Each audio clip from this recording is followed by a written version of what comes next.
Ẹ káàárọ̀, ẹ káàsán, ẹ káalẹ́ sà.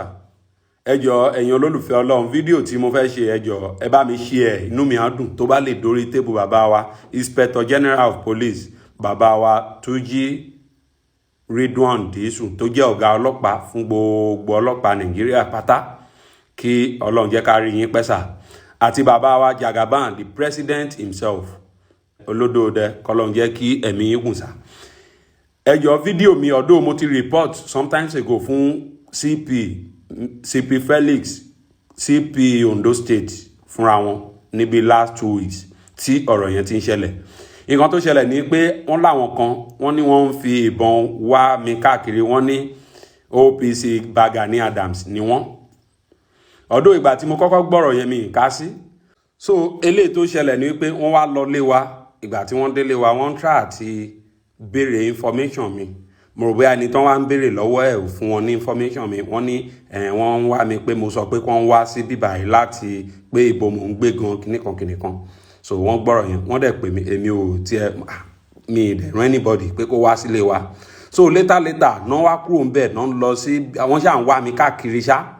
So ilé tó wá ṣẹlẹ̀ lálẹ́ ni wípé ibì kan wà tí mo ti máa ń ṣeré tí n bá ti wá sí Ọ̀wọ̀, wọ́n wá lọ síbẹ̀ yẹn pé wọ́n ń wá mi, àwọn èèyàn tó ń rí ń bẹ̀ náà wá ń sọ fún pé mo lọ ń bú Ìbà Gani Adams pé wọ́n ṣe báyìí, wọ́n ṣe gbá, wọ́n ṣàwò.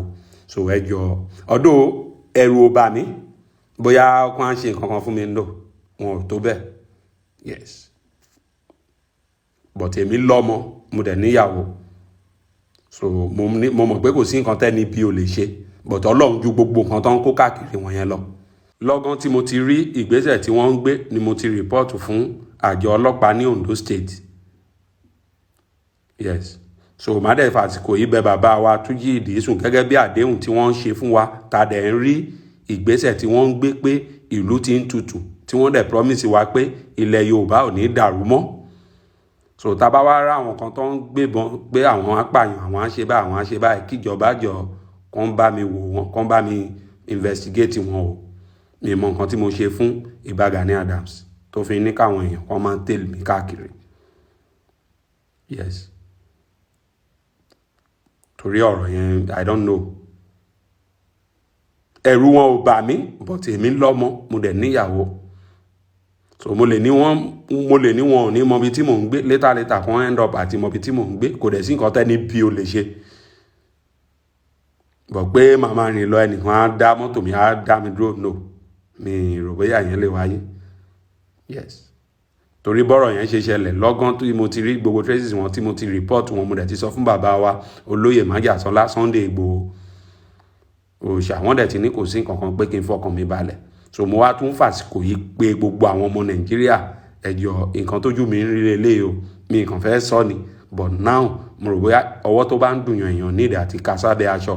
Ẹ jọ̀ọ́ kí bàbá wa Bọ́lá Ahmed Tinubu, ìgbà yín ń rọ̀ wá lọ́rùn, tá bá rá àwọn tó ń gbébọn kiri tán sọ pé wọ́n fẹ́ máa pa wá ọmọ yín, ẹ jọ̀ọ́ ẹ bá wa bi wọ́n léèrè nǹkan tá ṣe fún wọn o.